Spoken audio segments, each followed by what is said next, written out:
Old man Bivens couldn't figure out how Shut to the fuck use up. this microphone. My microphone was fine.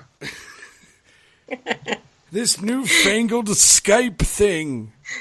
Well, he is 74 years old. Well, he is 74 Right. years old. Exactly. You know this.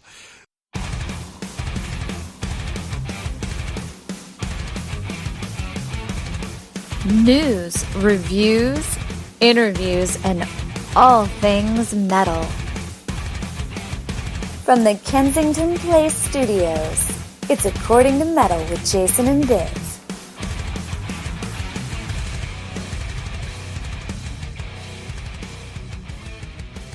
It's that time once again, folks, for another installment of the According to Metal podcast. So glad that you're listening to us. Of course, I am Jason here in the Kensington Place Studios, ready to talk news, reviews, interviews, and all things metal. Got a great episode in line ready for you. We, of course, got 3 killer reviews. We have Tim Brown joining us later on from the band Striker. Great band that Biv and I are just kind of new to the party on, unfortunately. Shame on us. They have a new album coming out. We'll get caught up on a lot of things and introduce you to them in case you haven't heard them yet, like we haven't up until now. And speaking of Biv, of course, is a little bit further south, ready to join me, ready to talk some metal like we do here on every According to Metal podcast. Biv, what up? Not a whole lot, man. Just trying to drive it like I stole it. You know what I'm saying?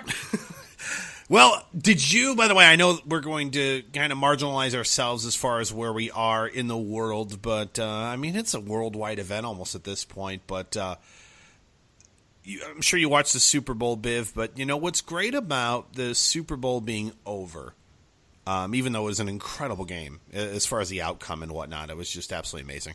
I will say that it just, to me, it's that, okay, now it's time for baseball season. Am I alone in that? I don't think I am, because I know you're even a bigger baseball fan than I am, if that's imaginable. Well, you know what's funny about that is yesterday, today's Tuesday. We're recording the show on a Tuesday, 2 days after the Super Bowl. Yesterday, on Monday, I wore my Milwaukee Brewers polo shirt to work to signify that football season is now over. Forget March Madness, because there is World Baseball Classic this year. Yeah. And it's time for baseball. That's true. No, I'm really excited about it. And I guess, you know, as a selfishly as a Cubs fan, it's makes it even more interesting going into the new season with a different expectation. But man, it's baseball season as far as I'm concerned, dude. Plus, it's like unseasonably warm. Normally at this time in the Kensington Place Studios at night, like I am right now, I'm freezing my ass off. Instead, I'm kind of hot, which is nice. But I'm always hot, as you know, Biv. You've been telling me that for years. But we got lots of things to discuss with you, and thank you so much for listening. And again, whether you're listening to us on SoundCloud, Spreaker, iTunes, or the podcatcher of your choice, thank you so much for listening. Make sure you subscribe, however, to the podcast, because if you probably haven't noticed, by liking our Facebook page, wink, wink, nudge, nudge, facebook.com/according to metal. If you like the Facebook page, you're seeing that Biv and I aren't just doing a podcast and that's it every couple of weeks. We are having some one-off interviews. We're also doing some one-off reviews. So we're not leaving you hanging for every other week to get some According to Metal goodness. You can get, stuff once or twice a week that are separate from the actual podcast. So make sure you do that. If you subscribe, you're going to get all of that stuff, not just the episodes as you see them or as you would normally expect them. So make sure you do that. Like I said a little bit ago, Tim Brown from Striker is going to be joining us later on to talk about what's going on in the Striker camp. So there's our interview for you. But we have a bonus interview, because joining us also, who was on 70,000 Tons of Metal, our friend, your friend of the program, Lacy Mucklow from LadyObscure.com, was on 70,000 Tons of Metal, out in a ship in the middle of the Atlantic Ocean for 4 days listening to metal. Sounds like a lot of fun. We'll learn more about that, and maybe you'll learn some more stuff about it too, in case you've never been, like Biv and I haven't. Also have some reviews from Nightmare, Kreator, Vanishing Point. So we've covered all the things except news. It's time to talk the latest metal headlines. Biv, let's do it. Let's do this thing, man. It's time to give you some headlines. The metal news you need to know right now. Sending it down to the Kensington Place Studios Southern Command, behind the According to Metal news desk, and like most news anchors, he's not wearing pants. Biv, What's the latest in metal, man? Well, I want to start off with this topic. Now, Jason, how many concerts have you been to in your lifetime? Oh God. Ballpark. Well, 50, I know Lacy 100? Mucklow, but who can? Well, no. But who could and be? you're 74, so you have a much bigger head start than I do. Well, that's true. Yes. But geez, 40, 50 maybe. I don't know. I have no idea. A lot. Okay, and how many of those concerts have you seen the drummer, like, he gets done doing his drum solo or whatever, and then he throws the sticks into the audience? It's like a memento. And if it's not at the end of the solo, it's at the end of the concert for sure. I mean, Nico McBrain does that. Yeah, he does that at the end of every Maiden concert for sure, and most drummers do, usually. Okay, so you would say probably at least, 70, 80% of the time? Oh, easy. And you know what's funny is I've never understood this. This is going to take me on a side note. I've never understood people getting in a goddamn fist fight over a drumstick or guitar picks. I don't understand it. Like, I get it. It's a memento of the show. But, dude, like, fighting on the ground over a drumstick is like, people fighting over a flat screen TV on Black Friday. I just think it's pathetic. But anyway, or a $5 baseball that got fouled off on an Xbox. Yeah, there's a great, perfect, exact. You're yanking a baseball out of an 8-year-old's hand. Right. So the reason I bring all this up, and America is the land of, let's sue somebody for our retirement plan, right? Right. So Todd Sucherman, the drummer for Styx, the legendary band Styx, was finishing up a show in 2015 where he threw his drumsticks into the audience. And this is from the Atlanta Journal-Constitution, that he's being sued by a fan who claims to have suffered injuries in the face after the drummer allegedly, quote, negligently threw a drumstick into the audience, unquote, during the band's 2015 performance in Georgia. He, quote, he failed to give timely and proper warning to allow the fan to fully protect herself from the injury. Unquote. The fan is seeking to recover damages, including medical expenses and lost income. So, the bitch got hit by sticks. Literally by sticks, from sticks. Oh, so I could just imagine. My favorite part of that whole thing you just told me was ample warning or notice. Like, ladies and gentlemen, I'm about to throw my drumsticks into the air. 3, 2, count it down, everybody. What? Are you serious?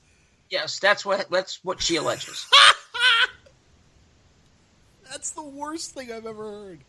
That is like spill hot coffee on your crotch lawsuit bad. Or how about, you know what I mean? I fouled a ball into this. I know we're coming up on baseball season, and I have it on the mind, but if I don't give you a warning and you're sitting down the third baseline looking at your phone, and you get hit in the head with a baseball that came off my bat, and I didn't give you fair warning, am I now guilty? No, you're not. But the difference between a baseball is it's so fast. You know what I mean? Like, if you're throwing your drumsticks into the crowd, it's going to take a good 5 to 10 seconds, realistically, for those to probably hit the ground. Right or wrong?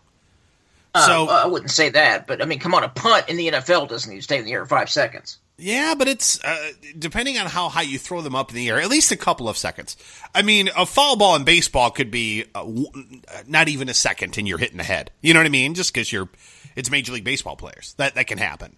But regardless of that, I do agree that if you're a spectator, you have to pay attention as to what's going on, and if you were watching what was going on the stage instead of, probably trying to watch it through your phone so you could, I don't know, Facebook Live a 45-minute, stick segment or whatever you were trying to do. You know what I mean? Like, it's you have yourself to blame on that one. And the fact that is this going to trial? I mean, is this just like a lawsuit was filed, but she's going to be laughed out of court? Well, at this point, it's just a lawsuit's filed. Now, of course, being the Les Nessman of metal, I will stay on top of this and make sure that, any further updates, I will bring to the news desk of According to Metal. But I think this is the most asinine thing I've ever heard in my life. If you're not paying attention, that's a you problem. That's not a me problem. Okay, either I'm just naive, or you're showing your true age when you refer to a Les Nessman, because I have no idea who that is. WKRP in Cincinnati. Come on, see, there's a great example. I have no idea. Just goes to show, it ties into the lack of movies and television shows I've actually seen. So I have no idea what you meant there. But yeah, I agree. It's a laughably bad lawsuit that is going to get thrown out. There's no way this thing goes to trial. And there's no way that Styx, I don't care who they are, settles this thing. I would take this thing all the way if I was in Styx. I'd be like, you know what? Bring it. Come on. Seriously. Yeah, we've been doing this for 30 years, 40 years. Piss off. Exactly. Like, we have enough money as a band. Yep, I will bring this shit to court. Let's do this. I would absolutely do it if I were them, because that's absurd. There's another topic that I kind of want to bring to you and see if what your thoughts are on this. Now, of course, you and I were both big fans of Ronnie James Dio, right? Yeah, of course. I mean, how can you not be? If you love metal, how can you not love Dio? He is what I would consider sometimes the quintessential voice of heavy metal. Like, that's, if I had to describe heavy metal to somebody, Dio's likely the first thing I would play them, or very close to. Sure, absolutely. So, Thursday, February 2nd, so as we record this about 5 days ago, the Ronnie James Dio hologram concert made its U.S. debut. Oh, that's right. We've talked about this before. Right. So now it was formerly known as the Nokia Club in Los Angeles, now known as the Nuvo, or the Novo, excuse me. But this is a concert that was performed by the Ronnie James Dio hologram, being played by the Dio Disciples, who we've talked about briefly on the show before. Right. And this is fully supported by Dio's wife, Wendy. Shocking! Yeah. Well, you have beef with Wendy anyway. Right. Well, I do. And Wendy did always ask where's the beef, so there you go. Hi-oh! At any rate, I want to know what your take, as a fan who's been to 40 or 50 concerts in your life at least, would you pay to see Ronnie James Dio hologram perform along with a live band like the Dio Disciples, or let's say it was last in line, the original lineup of the I don't know what you would call that, the trilogy of the Dio classic albums? I don't know. Well, first of all, I think it is kind of, I'm going to have a weird ADD answer to this. First of all, let me address holograms for starters. The first time I ever saw this was at the Billboard Awards, where they did a Michael Jackson one. And it was amazing. Like, the technology's absolutely amazing to me. At the same time, it's so morbidly creepy, that I have a real issue with it just because I think it's wrong.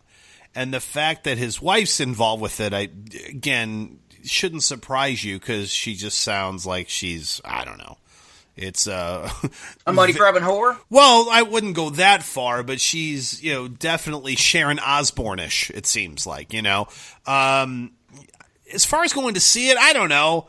I mean, it would come down to where I was in respect to where the show is. You know what I mean? Like, am I going to drive 5 hours to go see a Dio hologram concert? No. I'm just not. Now, if I happen to live in the town and it's going to be there and it's $20 or $25 or, you know what I'm saying? Then I could see it.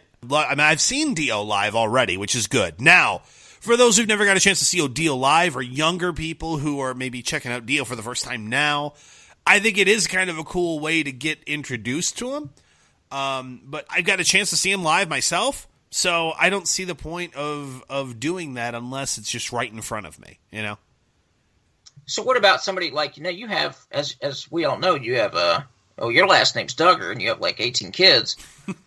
So what if your son was showing an interest in metal and you wanted to take him to see